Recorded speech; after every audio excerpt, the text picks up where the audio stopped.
Well, hello, friends. It is time for another sit down chat, be a fly on the wall, and watch Mark and Mark titter over scriptures, dots, and tittles in another episode of Between Two Sundays. Welcome, Mark. Thank you. Good to see you, mate. Another fine. I practice. No, you obviously don't.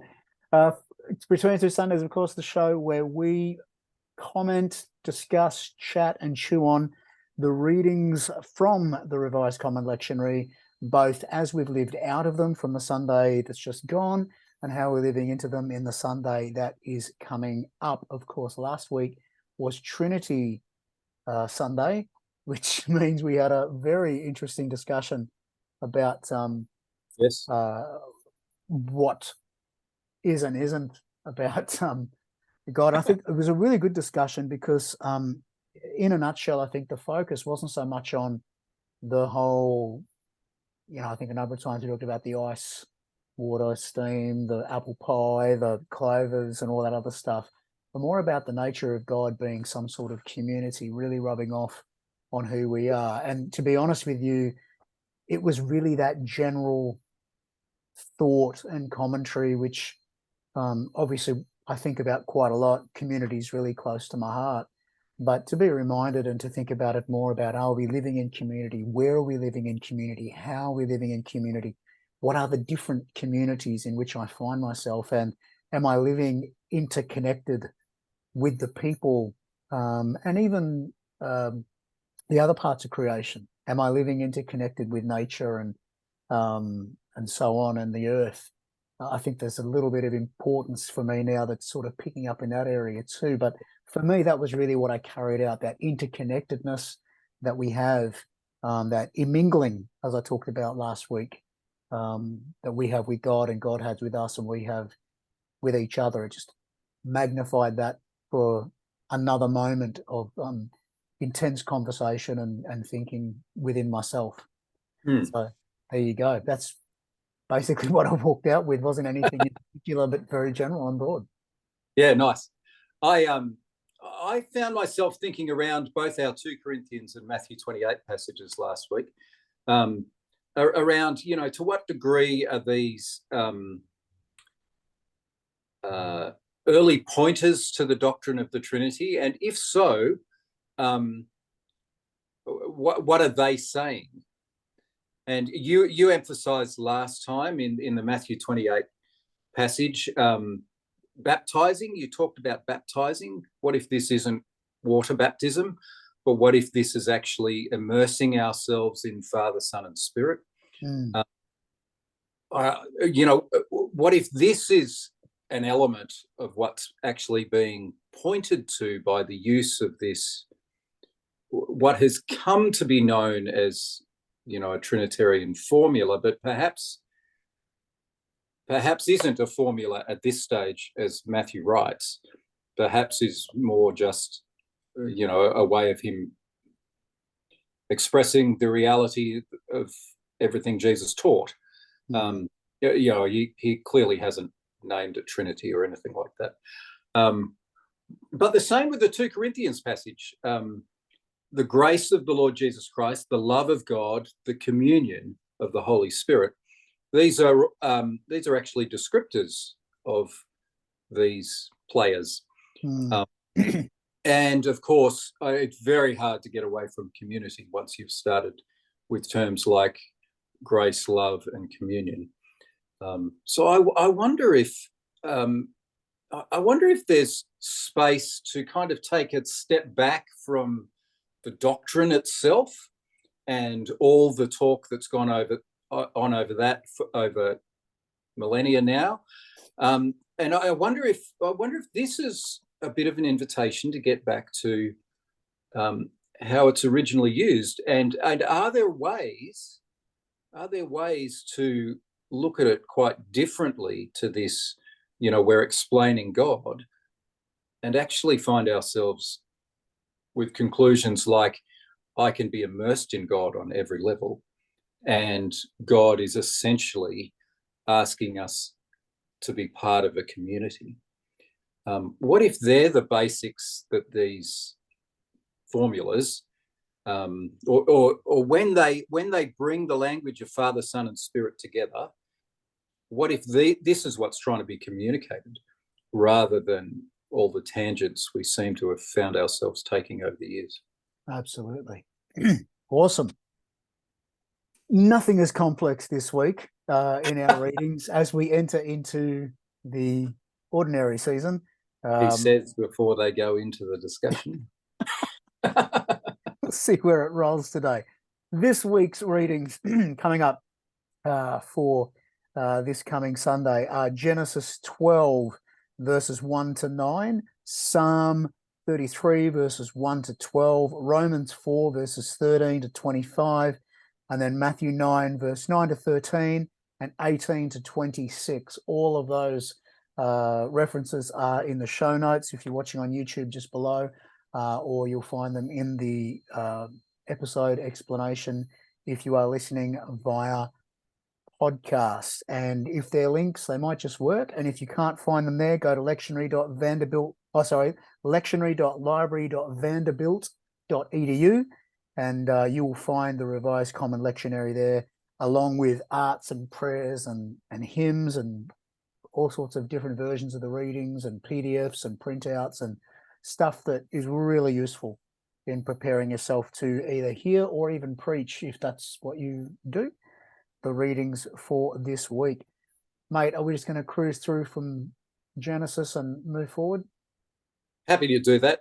I'm very happy to end on the Gospels. All right. Then it'll be a high. Let's do that then. And I guess in reflecting on Genesis 12, for me, this really will, I guess, set the connecting link, the thread that I think weaves all these four readings together this week. Here you have the infamous calling of Abram, later to be called Abraham. And it's an interesting couple of verses at the very start of that I think we often forget. And I know if you read the Hebrew text through and then into the Christian scriptures, you see that I think there is this consistent attempt to remind the people of God about this, and this is at the core of who they are and what they do. Yes. Two things that are really interesting about this call. The first one was to come away from your father's house, which is a pretty big deal. If you understand that the ancients used to think of time as being cyclical, and so you would see your father's life play out, and then your life would play out in exactly the same way, and then your kids' life would play out in exactly the same way, and the way that things did, and the things that you did, and the things that how you worshipped your God, and how you went about finding your partner and having your children and raising your children, you just did it in a cycle that repeated what went before, because that's just how time worked. You just kept repeating it. And all of a sudden there's this voice that speaks to this Abram and says, short circuit, we're going to do something new. You're going to come away from your father's house, which isn't just his dwelling, it's his way of doing and being, this whole cycle of things that your father learned from his father, learned from his father, learned from his father, learned from his father. Sorry, ladies, patriarchal society at the time, just the way it worked for them. And suddenly there's going to be this skew off, this new series. It's like we've got all this Spider-Man, but that person we picked up in the third Spider-Man film, and now we're in the fifth Spider-Man film, we're going to start a brand new film just for that character. And that's kind of what's happening here. This God comes in and says, Abram, we're going to step away from this. I'm going to take you to a new place. You're going to learn a new way of being. You're going to learn a new way of doing. And this new way of being and doing, as you relearn, I guess is a good way to put it, who this God is and what this God is about and how to relate to this God, your family, your household, and the extended family and others that will come to be a part of this, they will come and be a part of this because your example is going to teach them how to have that relationship with this God. And this is a huge deal that really is just like cuts into this cycle of time thing that happens. So this is a very, very radical and new idea thrown in. The second one is that last idea I mentioned, that this is not just for you, Abram, so that you can share it with your kids, you can share it with their kids, you can share it with their kids. This is going to be for everybody.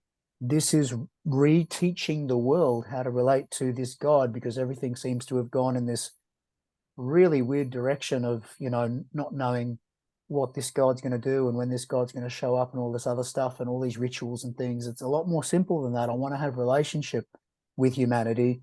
So let me show you how that works. And then this is for everybody. It's not just for you and your kids. It's for the whole world. All the other nations are going to be blessed through you and your tribe and your group. And so those two ideas alone, I think, really set the scene for the rest of Scripture as things move on. But certainly the initial point of this thread that weaves these four readings together this week for me. Very nice. I love what you're saying there about Abram breaking the cycle. And I wondered, as I read that and then plunged into our psalm, which, as we've said, is often a response to that first reading, this call for a new song, I thought spoke into that. But there's also, the earth is full of the steadfast love of the Lord. Abram, his only experience is, if he has an experience of the love and steadfastness of God already, it's only within one relatively small fraction of the earth. And here he goes on, here he takes on a journey into the unknown. And I kind of liked the psalm paralleling that a little bit, saying, Abram can walk off into the unknown, but God is still there. Yeah. God is the same God in that space, even if it's completely unknown. The same God as the God that we've come to know in the familiar. So I really liked that link that I thought the psalm made, especially to what you were saying there before about this stepping out. Abram, of course, is, I think, the archetypal pilgrim as he does this. We certainly in this story, the linking of pilgrim and faith, I think, is quite strong. That sense of setting out into the unknown that is not only celebrated throughout Scripture, but celebrated throughout church history as well, as people have stepped out into the unknown as an act of faith, which is the way this will be spoken about in our Romans passage especially. I was intrigued also, this little passage, I will bless those who bless you, and the one who curses you I will curse, and in you all the families of the earth shall be blessed. I felt there was a limiting of the curse there, and an unlimiting of the blessing. Do you see what I'm saying? Does that make sense? Yeah. The guarantee here is not just that maybe one or some will disagree, but the ultimate guarantee is that everyone will be blessed. All the families of the earth will be blessed. And I thought that was really nice. Even between, the those is plural.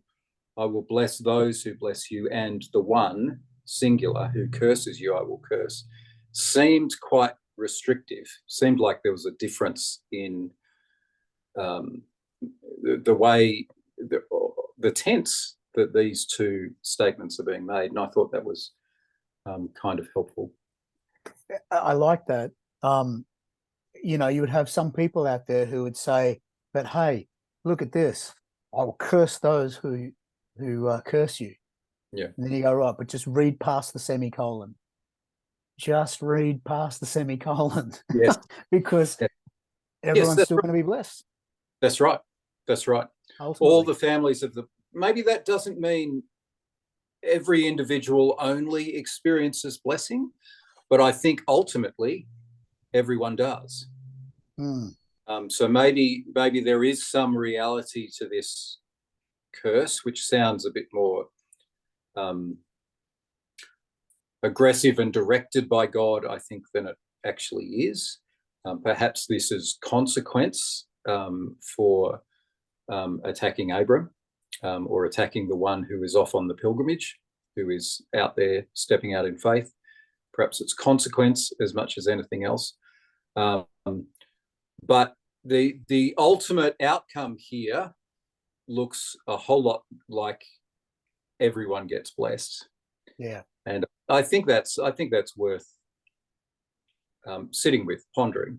Where does our theology allow for such a wide blessing of God through Abram? Yeah, which, when we get to the Psalm, really draws that up. Verse 5, which is straight after. Verse 5 is the one you mentioned. Verse 6, by the word of the Lord the heavens were made, and all their host by the breath of his mouth. He gathered the waters of the seas as in a bottle. He put the deep in a storehouse. Let all the earth fear the Lord. Let all the inhabitants of the world stand in awe of God. For God spoke, and it came to be, commanded, and it stood firm. The Lord brings the counsel of the nations to nothing. He frustrates the plans of the peoples, and the counsel of the Lord stands together forever. And the thought of his heart to all generations. I'm basically reciting the psalm here. Happy is the nation whose God is the Lord, the people whom he's chosen as his heritage, which is everyone. Essentially, yes. All the nations are going to be blessed. As you hold these two texts, I think you do arrive at a God who is out to bless all. Yeah. The word of the Lord is upright, and back in verse 4, and all God's work is done in faithfulness. And the other thing that draws out this, I think the psalm begins to draw out, which we see in Genesis, and as you mentioned already, we'll see in the Romans passage and in Matthew to an extent as well, but certainly very explicitly in Romans, and that is this thing about faith. And I think as we reflect on these readings, I'll throw in now where our definition of what faith is, I think, can become a lot more clearer than the kind of fuzziness that it has at the moment. Faith is believing the right things, or faith is believing this or that or the other. Faith is just being faithful. And this is what Abraham did. Abraham just believed what God said. And we can't think that that's anything different than if you were to walk out the door of my office right now, three little dogs would jump on you. Right, and you can trust that that's going to happen.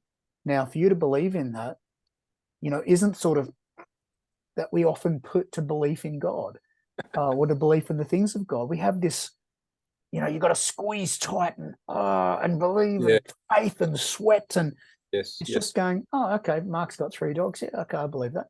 And it's the same thing that this God calls Abraham out, and it's not so much the effort of faith, it's just the, oh yeah, okay, and he steps out.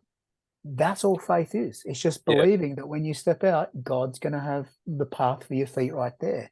And that's what we see here about not just those of us who respond, but that God themselves, that God's work is done, verse 4 says, in faithfulness.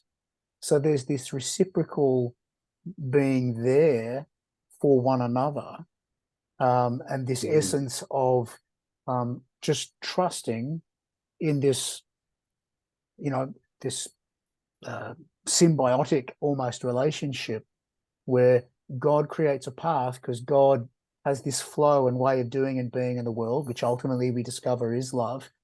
But at the same time, there's this hope that we will be the vessels and the conduit through which that love comes, which takes us back to Abraham. I will bless you, but you will be a blessing, and all the nations of the earth will be blessed through you. So there's this symbiotic thing here. Have faith, step out, but know that I have as much faith in you as you need to have in me to walk together in this relationship that will allow me through you to bring about what it's all about to start with. That sounds very convoluted and twisted. Well, we really are straight back to being invited into the Trinity, aren't we? We're straight back to community and relationship from last week. Yeah. Yeah. Did you have anything else on the psalm that you wanted to? Well, you read most of it.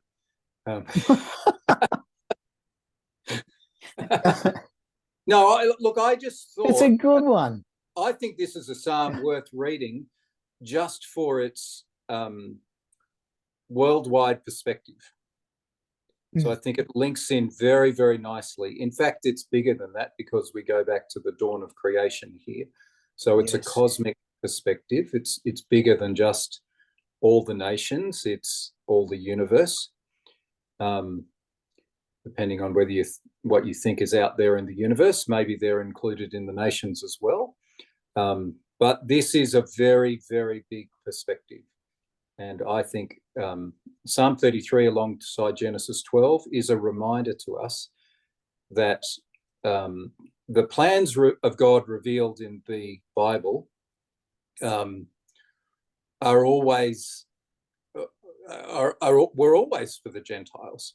They were always for the nations, even if by the time we get to the New Testament, the despising of the nations is quite deeply ingrained, and God seems to have to go to a great extent to help us see what perhaps, if you took passages like these two, is reasonably obvious. Right. Yeah. Mm. Which, as you say, is there in the Romans reading as well. Look, I was going to say that. Yeah, go for it. Quite significant. A couple of times. So numerous shall your descendants be called the father of all nations. I think there's something significant there.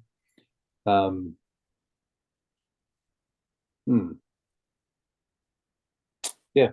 So are you going to jump into Romans? I thought we were already into Romans. I thought we'd been into Romans already, and we were. I think we've been loosely hanging over Romans. Look, I think we're looking at faith here.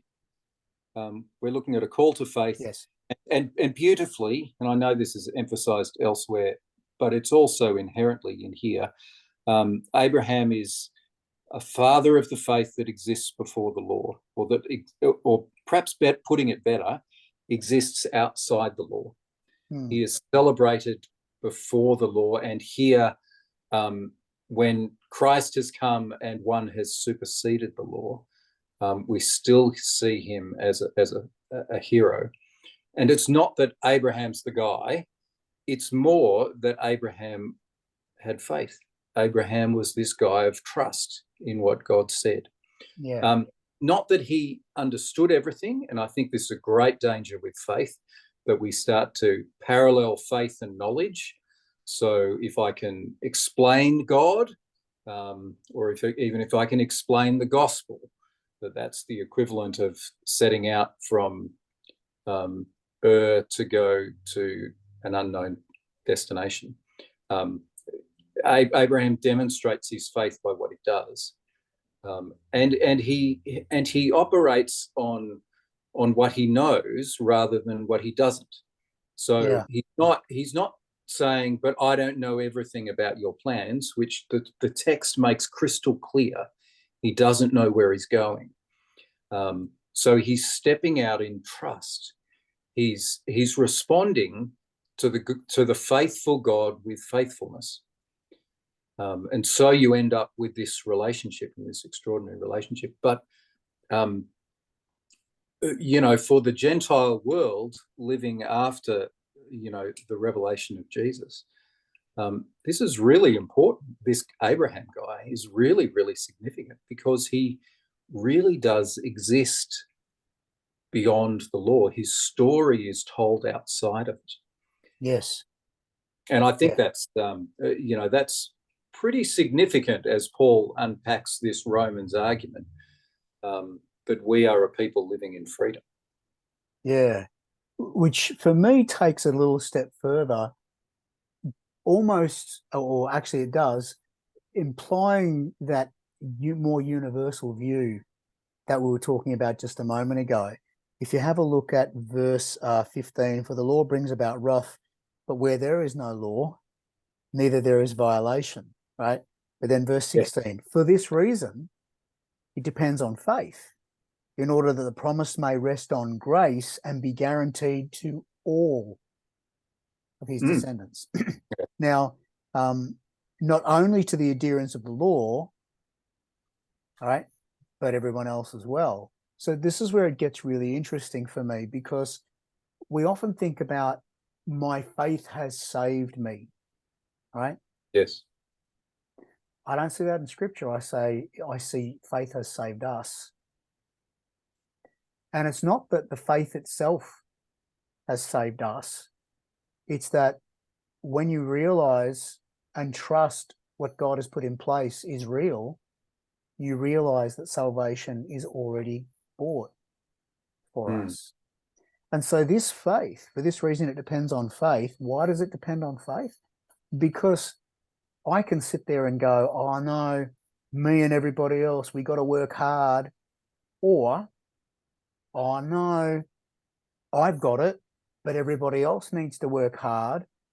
Or, I've got it, but these people need to place your whatever qualifier it is here, believe in Jesus, go to this service, do this thing, say this prayer, whatever. If it's about grace, if the promise rests on grace, then grace is just available. And it's the faith that is true. That's where our faith is. Which moves grace into relationship. I think this is where faith is really important. Yes, yes. Grace can be given, but it can also be rejected.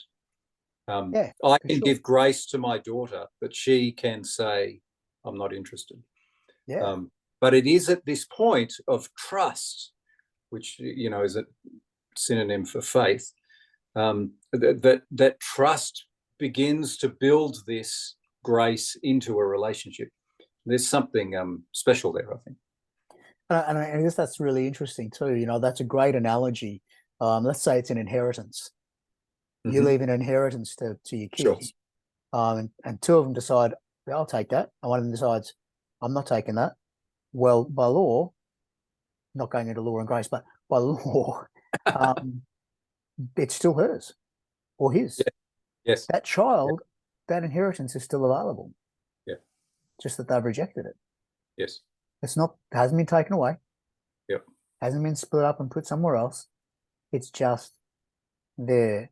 And I know there are going to be some Christians who are going to be screaming and chewing at the bit and punching at the wall that I would even suggest such a thing. But I believe this is where Paul is trying to help us see that and he says it elsewhere in another way, where he says, for if by Adam all have sinned, not that I believe in original sin type concept. I don't think that's where Paul was going anyway. It's been interpreted that way. But even if you do believe in original sin, if by Adam all have sinned, then by Jesus all have been saved. Yeah, and Paul goes out of his way to use those words, really. Yeah, and you cannot say to me that, oh no, but, because if you don't have to do anything, and simply by being born, you're born in sin because of Adam. Again, I don't necessarily buy that, but if you do, this has got to be the reality. Then what Jesus has done must nullify the lot, whether you have anything to do with it or not. It's just nullified. It's gone. And I know that's going to really bug some people, but at the end of the day, this is what, going back to the Genesis story again, this is what God was saying to Abraham. I want to reveal to the world how to have a relationship with me. And your family is going to be the textbook case in this that other people can look at. But don't tell them they can't come in. Tell them, come in. Bring them in. Usher them in. Have them connect. Have them come and spend time with me too, because this is for everybody. And this is a really, really interesting set of readings that certainly open that up.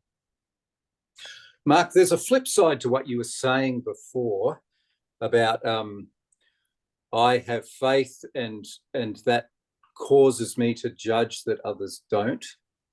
You're using that kind of language, if I've heard you right.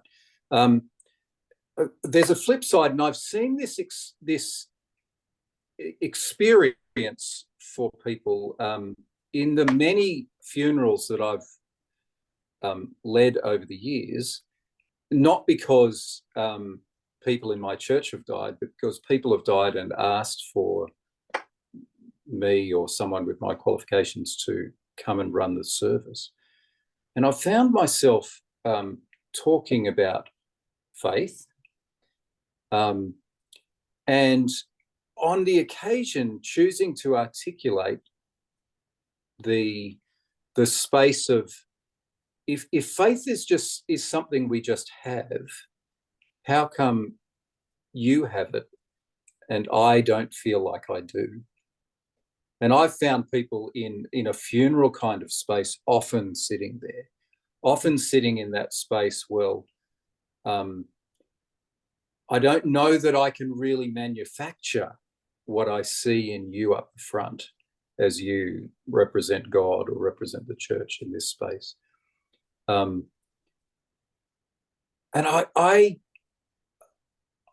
I feel really sorry for those people in that space, because I think the very act of them being there, the very act of them listening, probably indicates that there's a mustard seed that's planted there already. Yes. The very fact that they ache for it probably indicates that there's something there. And if I'm reading the New Testament right, and I'm sure there's plenty of questions about that, but if that's the case, I would say we have a God who's looking for the tiny bits of faith, celebrating the tiny bits of faith, multiplying the tiny bits of faith into something big, multiplying the hidden faith into something that's visible. Right. I think we have this God who sees faith where you and I probably couldn't. Yes. And is kind of one who's hunting for the little bit of faith, rather than one who's saying it's not big enough. Lots of parables of Jesus come up when you say that. Yes, yes. Which is where I would argue, I think the Gospel of Matthew is particularly like this, and we're about to get into the Gospel of Matthew, but I would argue that scattered throughout Matthew, even though we've got the Sermon on the Mount sitting in the middle of it, I think this is a document primarily put forward to invite people with a small amount of faith, little faiths, into an interaction with Jesus and the gospel he preached. I do not think, every time I read Matthew, I think to myself, this is not a document written to spiritual giants. It's actually a document written to people who think they're not big enough to qualify.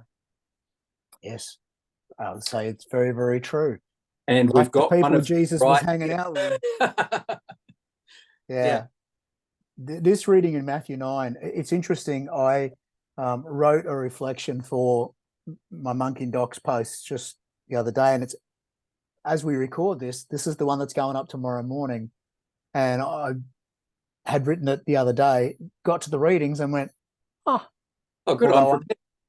Although I'm yeah, that's right, fluke.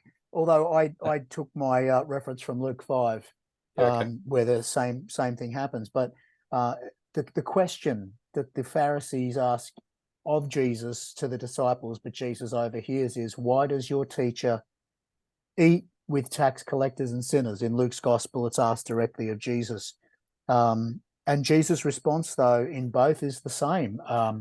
He says, well, those who are well have no need of a physician, but those who are sick. And then says, go and learn what this means. I desire mercy, not sacrifice, for I have come to call not the righteous, but sinners. Now, that statement is a hinge statement in this conversation, and here's why. The word righteous here in the Greek is dikaios. Mhm. And this is a Jewish idea about the elect of God, right? So these were the ones who were just in God's eyes, according to themselves at least, all right? So the righteous here that Jesus is referring to are those who believed that they were called of God and that they were righteous or just in God's eyes, and all that sort of thing. The word for here for sinners is amatalos, which literally means detestable and depraved, right? So Jesus is using the language of these leaders to drum home this idea about what he is about and what he is called to do. Essentially, he's saying, I'm not calling the dikaios, that is, those who believe they are already elected of God in their own eyes and whatever. I'm not calling them to follow me. Side note, you say they're already right in God's eyes, right? So there's no point calling the dikaios because they're already elect. But I am calling those that you call detestable to join me in returning to the path, metanoia, repentance, that will reconnect them to God. Mm. And so what you see here in this passage is essentially, again, this call of Abraham. Yep. All the nations will be blessed through you, that through seeing you, they will come to be a part of this thing of God, rather than this, I'm called to be elect and you all aren't.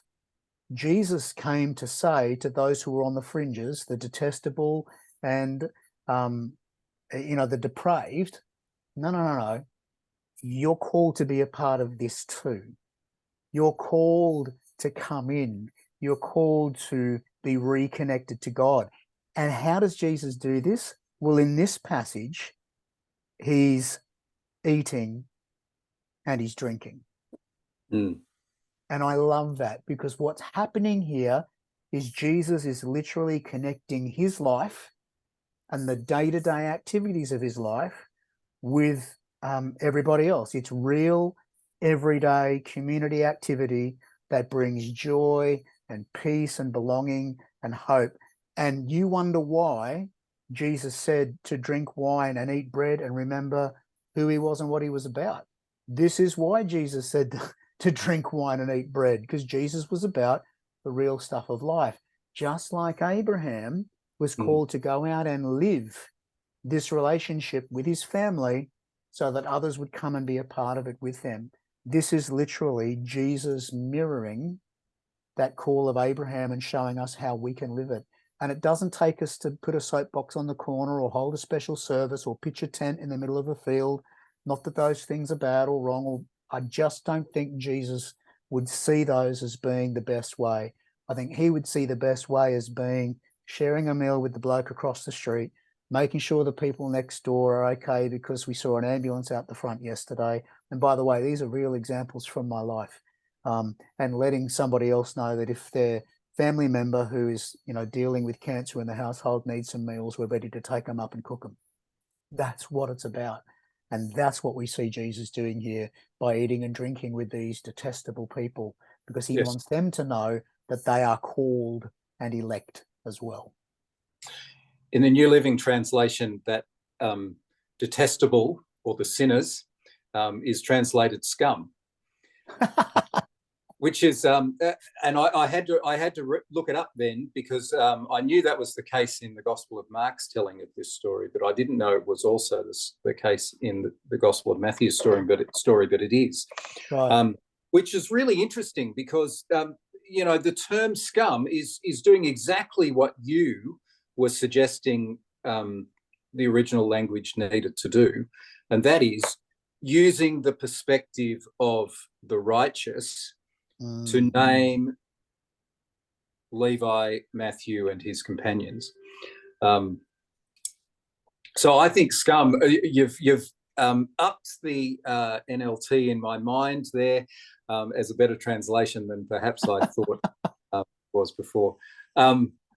I think there's quite something quite powerful about this. This is what scum really does, is makes it clear that Levi and his companions are not naming themselves by that terminology.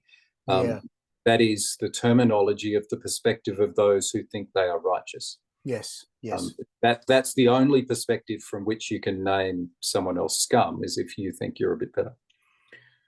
And of course, this whole story is Jesus doing the radically accepting thing of having dinner with the wrong kind of people for a rabbi. And so we have Jesus living in the polar opposite direction to these religious leaders that he ends up speaking to and who end up questioning him. I think it's for me, there's this radical grace in Jesus earlier in the Gospel of Matthew, walking past the lake and calling the fishermen. And you get this glimpse of, why not go to the synagogue and get the well-educated, the ones who are interested in Torah, and the ones who are doing well. That's where everyone else would go. So you get this inherent glimpse of grace in the calling of fishermen. And maybe they even have a bad reputation, so that, that's emphasized all the more.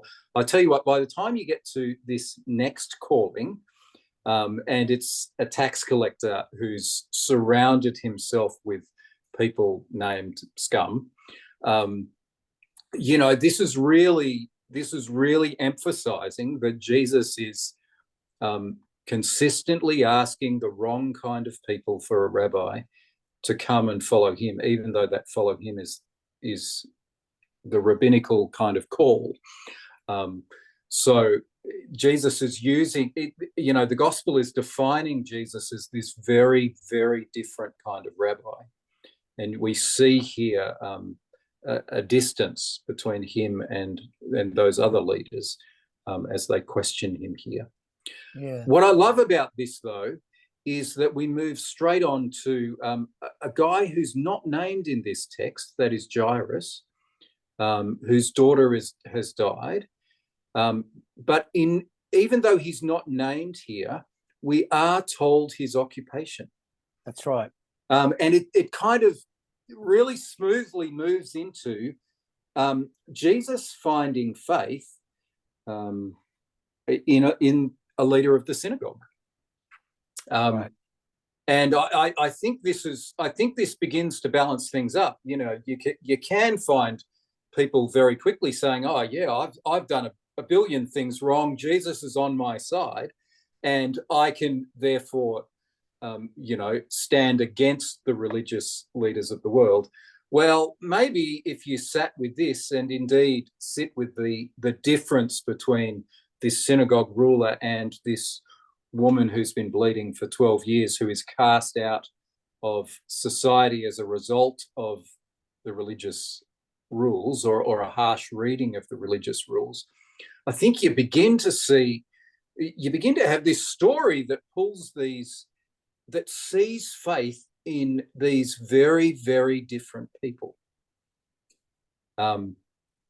This woman is unclean because of a disease. Levi is, immoral and exploitive of the fact that the Romans are around. This synagogue leader seems to be kind of maintaining the religious expectations and still being able to stay in this space of acceptance within the Mosaic law. And yet, you would have to say faith is found in each of these three. Yes. And so the pulling together of these stories, and Matthew certainly does this by enveloping the story of this synagogue leader and the story of this woman who's been unwell for 12 years. there is this very conscious enveloping of these stories together, telling the stories together, and both of them show the faith and trust of very, very different people. And they come immediately after.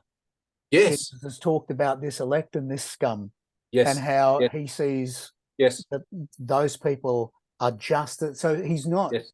pitting the ones who are detestable, the sinners. I've come to deal with them. All right, these are the people I've called to, but not to the detriment of everybody else. Because literally, what he's saying is that Yep. you're okay. Yeah. But these people, they need. Then a physician goes to those who need a doctor. So you think you're well, you're saying, why do you hang out with them? Because they're the ones, even in your eyes, that need support and love. But immediately, Jesus demonstrates that this is not pitting one against the other. Because a synagogue leader comes up and he goes, cool, I'm on it. Yep. And then on the way, just to make sure you haven't missed it, a woman who shouldn't be where she is because she is bleeding and shouldn't be there, she comes on the scene and he goes, quick diversion, let's deal with this. Or maybe not quick diversion, because in Mark's gospel, she tells him her whole story about how she's seen many doctors. And Mark has how she's seen many doctors and yada, yada, yada.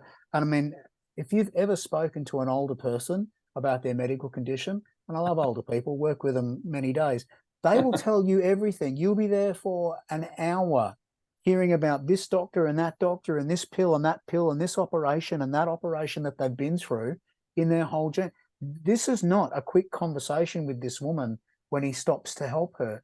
But if you missed that, if you think that Jesus was just about these people, he immediately goes, no, I'm still with these people, but not to the detriment of these people either.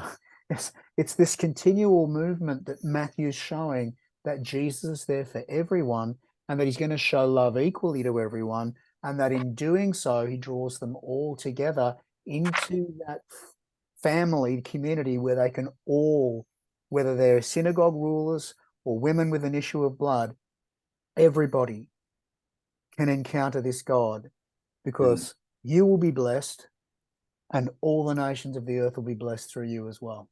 Yes. The other thing to say here is this story of this woman touching Jesus' garment. There's a reason she's doing it secretly, and that's because the law is saying she is making him unclean. That's right. And the law is declaring her to be unclean because of this disease. And yet, as she touches, the movement is in completely the opposite direction to that. So the movement is from Jesus to her, making her clean, and bringing an end to this ostracization and this suffering. There's just a physical suffering here. So, I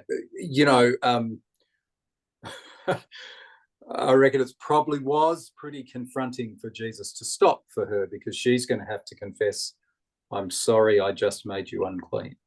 Yeah. When in actual fact, Jesus wants to stop and celebrate the fact that he has made her clean. In fact, wouldn't that make a great conversation? I'm really sorry, but I've just made you unclean. To which Jesus goes, nah. That's right. That's right. Other way around. Way around. If I'm right, there's a scene in The Chosen that expresses this very well. Oh, okay. Yeah. There you go. 4 great readings for this week. Yeah. What is faith? Who is faith, and who's it for? Why don't you tell us what you're thinking as you chew on these readings, or hear them preached, or preach them yourself? Please send us an email at between2sundays@gmail.com. That's between 2 Sundays@gmail.com.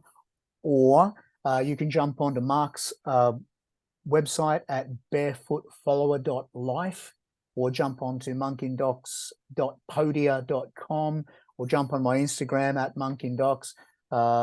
Send comments on YouTube, comments on the Spotify, where it says, what do you think of this episode? Tell us what you're thinking. Tell us what you've heard, what you've seen, how you've understood it, because we really want to make this a conversation that stretches us even more than what we stretch each other. And we probably need a good stretching from time to time. In fact, all the time. That is Between Two Sundays for this week. The readings again for this Sunday were Genesis 12 verses 1 to 9, Psalm 33 verses 1 to 12, Romans 4 verses 13 to 25, and Matthew 9 verses 9 to 13 and 18 to 26. Thank you, Mark. Thank you. As always. And folks, have a blessed week, and we'll look forward to catching you next week for another episode of Between Two Sundays. Until then, bye for now. See you then.